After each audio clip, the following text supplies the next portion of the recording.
Salutations.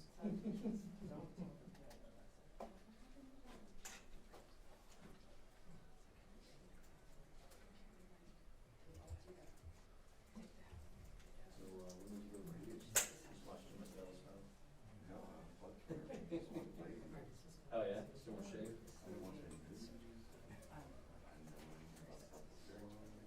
Really? You were that under a rock? Yeah. Dude, that was like a mass crisis. Catastrophic, man, on so many levels. I gotta fly them tomorrow. I'm super excited. I'm going to Denver.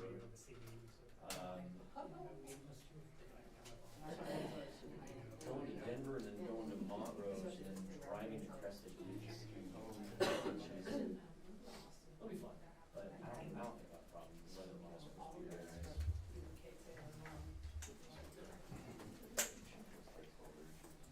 Yeah, I mean, it really just depends on if there's weather elsewhere. I certainly gave everybody nice little concessions. I gave out 25,000 points to people in addition to the refunds. And reimbursements, which if you play your cards right, you get at least 2 one-ways for that price, possibly 3.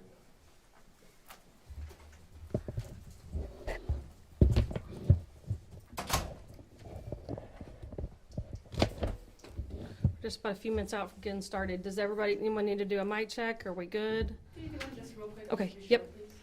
Okay, is everybody ready? Who will be speaking, by the way? I will be, and so will the chief of police. Okay. Okay. So for those who need to spell my name is Sheena, S-H-E-E-N-A, McGachran, M-C-E-A-C-H-R-A-N,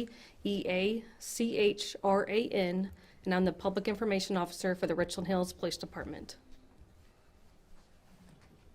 Thank you. Okay, all right. Nobody has anybody else outside that needs to come in or anything, right? Okay. Door.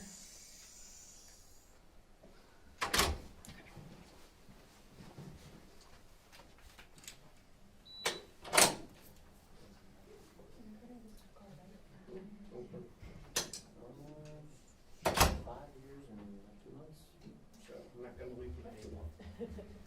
This year too, before COVID. So, or at least it's COVID. Right. Timeline.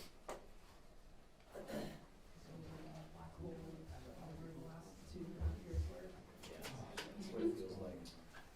Those days where you're just doing data stories, just all kind of became a blur. Where'd you come from? Oh, nice. Are you, from Mexico? Oh, nice.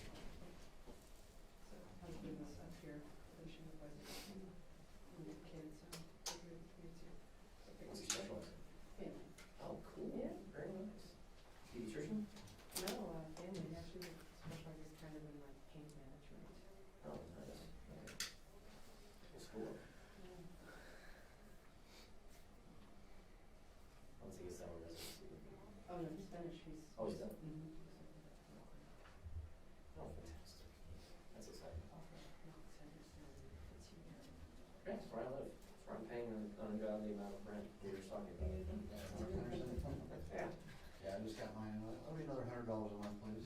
Yeah. Which I was surprised of that little, Yeah. all around, you go out 400 or 500. Oh, I know.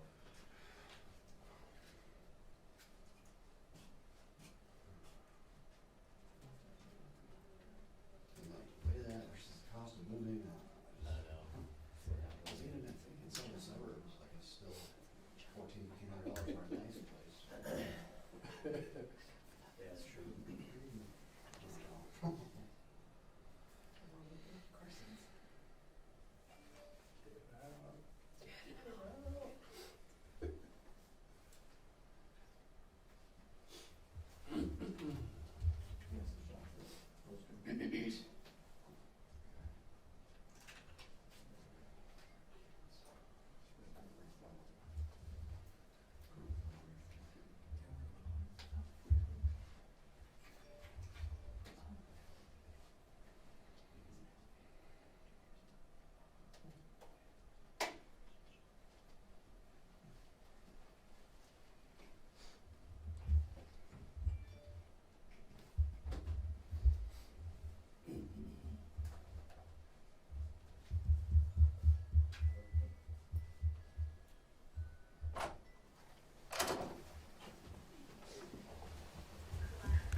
Obviously, everybody could silence your phones. Okay. Good afternoon. My name is Sheena McGackron. I'm the Public Information Officer for the Richland Hills Police Department. Joining us today, starting at my right, is Police Chaplain Frank Delio, Lieutenant Ronnie Miller, Chief of Police Kimberly Sylvester, and to my left is Sergeant Christian Gaitan, and the investigative team working this case, Sergeant Daniel Sawyer and Detective Jim Sears. Today, I would like to provide you with an update on the recent capital murder case our agency is working. I ask that you hold all questions to the end, and we will do our best to answer them as time allows. As many of you know, and those that don't, on Sunday, January 1st, 2023, at 7:50 a.m., the Richland Hills Police and Fire Departments were dispatched to a reported stabbing of a child at a residence in the 3500 block of Labadee Drive in Richland Hills, Texas. This was reported from a 911 call that came from a parent of the child inside the residence. Neighboring police and fire agencies also responded to assist. Upon entry into the residence, officers located a deceased child victim in a bedroom with injuries consistent with that caused by a sharp-edged weapon. A weapon of this type was recovered near the victim. The victim has been identified as 8-year-old Brenym McDonald. The suspect has been identified as 62-year-old Phillip Hughes, a grandfather to Brenym. The suspect was located by a responding officer approximately a block away from the residence and taken into police custody without incident. The suspect was transported to the Joint Detention Center at North Richland Hills Police Department and charged with capital murder. He has since been transferred to the Tarrant County Corrections Center and held on a $2 million bond. The Tarrant County Medical Examiner's Office completed an autopsy and released the initial case findings, stating the cause of death as sharp force injuries to the neck and chest. In the manner of death is homicide. There have been a lot of questions surrounding this incident as the community tries to process how this horrific incident occurred. Some of the questions are why this happened and whether or not there have been any previous police calls to this residence. It is difficult to understand how this heinous crime could happen, and these details are being gathered by the investigators. We can say that the investigation thus far has revealed only one suspect, and that suspect remains in custody. Prior to this incident, Richland Hills Police had no arrests involving the suspect and no incidents involving any violence. The last official contact that Richland Hills Police had with the suspect was in 2021 when the complainant, where he was a complainant in animal and parking complaints. Even though we're providing this update, again, this is still an active investigation. We are still working and collecting information and investigating the circumstances surrounding the incident. We do not want to release any information that might jeopardize the integrity of this case. We still urge anyone with information regarding this incident to contact the Richland Hills Police Department detectives, and that can be done at cid@richlandhills.com. At this time, I would now like to introduce Chief of Police Kimberly Sylvester.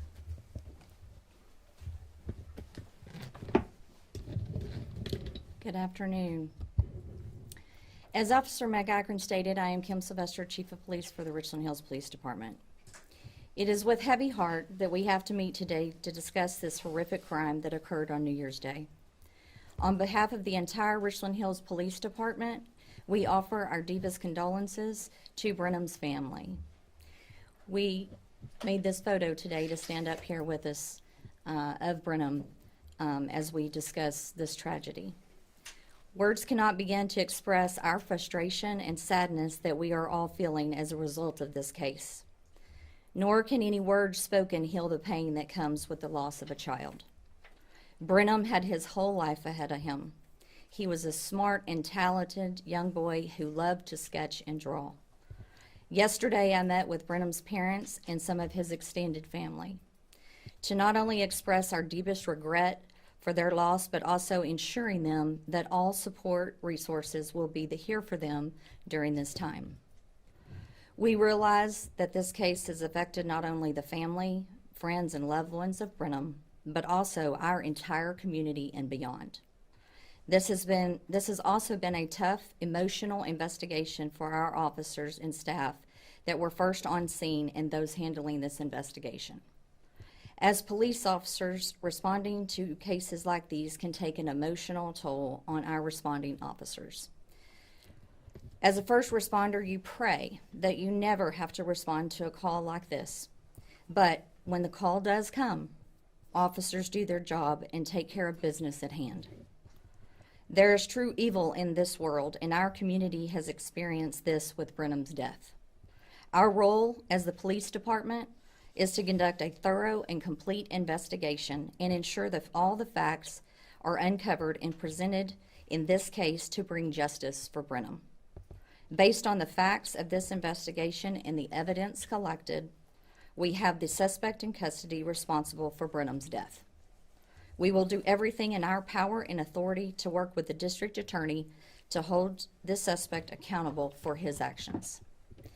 The investigative team standing with me today anticipates turning this case over to the Tarrant County District Attorney's Office by the end of this week.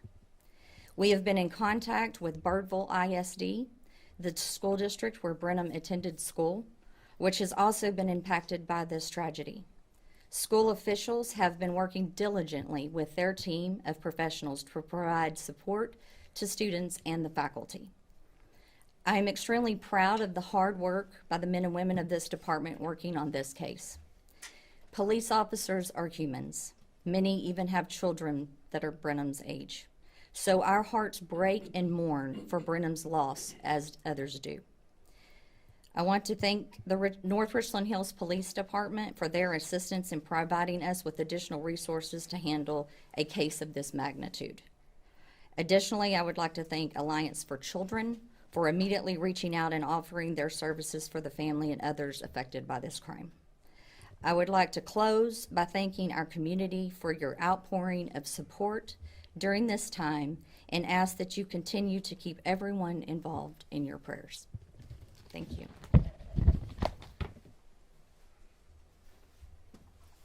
Okay, we now have some time for just a few questions, if there are any. Chief, can you all discuss of what the suspect said to you all when he was taken into custody or anything of that nature at this time? So because this is still an active investigation, there are details that we cannot discuss, but throughout this investigation, it's revealed there's only one suspect, and that suspect remains in custody. Chief, can you take us back to the moment you learned this involved an 8-year-old and how this hit you personally? Yes, as I stated earlier, when I was notified of this tragic incident, as police officers and as much as we experience through our profession in this career, it is never easy to hear that a child's life has been lost in such a tragic way. Chief, or if one of you could comment on, when we had spoken with the great-grandmother on the day of the incident, she commented about the fact that the family was staying in the suspect's home temporarily. Can you talk a little bit about how long they had all been living together? Was this a new situation? The parents in Brenem were residing in the home with the grandfather. And I believe as one of the other interviews that was conducted, the grandmother had stated it had been in the last 2 years, and that is confirmed information. Any tension between the two, groups, either the grandfather and the parents, that day or any time beforehand? Again, this being an active investigation, those are details that we can't discuss at this time. So at this time, it's safe to say that you guys are working to pile together the motive in this case, and what does the Tarrant County DA expect to get by the end of the week, and is his affidavit going to be made available to the public? The case will be filed with the district attorney's office by the end of the week. Because of the magnitude of this case, obviously there's much work to be done, more interviews to be conducted, but the bulk of the case will be provided for them of the work that we have gathered at this time. Who alerted police that something was wrong at the house? Was this a 911 call, welfare check? Can you walk us through that? It was a 911 call from one of the parents inside the residence who had discovered the child. Can you comment, and I'm so sorry if you had already stated it, in regards to, was the grandfather home alone with the child at the time? Was he watching them when the parents were out or something like that? He was not at home alone with the grandfather. And what led you guys to the school and the location of Mr. Hughes? When the initial officers responded to the call, as it says in the press release, that we responded to a stabbing call from a 911 call that came from the residence. Actually, the officer that you see in the ring videos that was driving down was actually one of the later officers coming to the scene to assist in the search of the suspect. And he happened to be driving down that road on the way to that area when he was flagged down by the suspect. You said you guys have recovered a murder weapon in this case. Can you describe that weapon, and is it anything that was able to be tied to Mr. Hughes that kind of led you to him in the first place? I can confirm what Officer McEachern has said is, as it was described by the medical examiner's office, as a sharp-edged object, and we did discover a object matching that description in the residence near the victim. Did it belong to Mr. Hughes? Again, those are details we can't discuss at this time. And Chief, are you able to say whether the parents heard a commotion and went to check on the boy, or did they discover him the next morning when they went to get him, wake him up in the morning? Again, at this time, those are details we can't discuss. There are neighbors who shared some things about Brenym, saying that he was living with autism and also was diabetic. Are you guys able to confirm that at all? Those are details we can't discuss under the medical conditions of the child. Those are protected under the law. Chief, can you kind of discuss, just if you can, discuss to us, what led you guys to the grandfather in the first place? I believe it was the initial information provided from the 911 caller. And CPS history at this home, have they just been living so short time, there's nothing involved, and the only calls that you guys have not included violence with the suspect? That is correct. What about his history? Have you guys been told anything about his medical conditions? Some neighbors told us that he was an Army veteran and might have a rough past. Can you describe or talk about that at all? That's just something that we've heard. Can you speak to it? I will go back to the question and answer that Officer McEachern has already provided in the history of the dealings that we have had with the suspect. There has been no violent interaction or instance of where we responded with him. Chief, in regards to just the toll that this is taking on you all and the investigation, you'll have counselors or anything like that helping as you all navigate, such a terrible situation? Absolutely. We have programs in place for our staff here to deal with these types of situations, and I will say we have had, again, an outpouring of support for the family and for our team as well in offering those types of assistance for our staff. Obviously, there was some conversation about, this press conference with the family, and, blowing up the photo. Mm-hmm. Can you tell us about that? And Chief, when you look at this photo of Brenym, what's going through your mind? Yes, as I stated when I spoke a few minutes ago, I met with Brenim's parents yesterday and some extended family for quite a long period of time, and obviously received permission from the family to have his picture displayed today, and was given the photo by Brenim's mom. A lot of what we discussed yesterday was just about Brenym and about what a wonderful young man he was and how he loved to draw and sketch, and had been given a lot of sketching books for Christmas, and how actually gifted and talented and very smart that he is. And those same sentiments were shared with me from the school district as well. We'll take just 2 more questions. If anyone's got any more questions. You might have mentioned this, but you know how long the family had been living at this residence? We don't have the exact details of how long they were living there, but Brenem was a resident of this home, and so was the grandfather and his parents. Okay, so we're going to conclude. Just want to thank you all for coming, and thank you for being here this afternoon, and for covering this story. Thank you to the media for covering this story, with being sensitive to the family and our officers. Thank you all.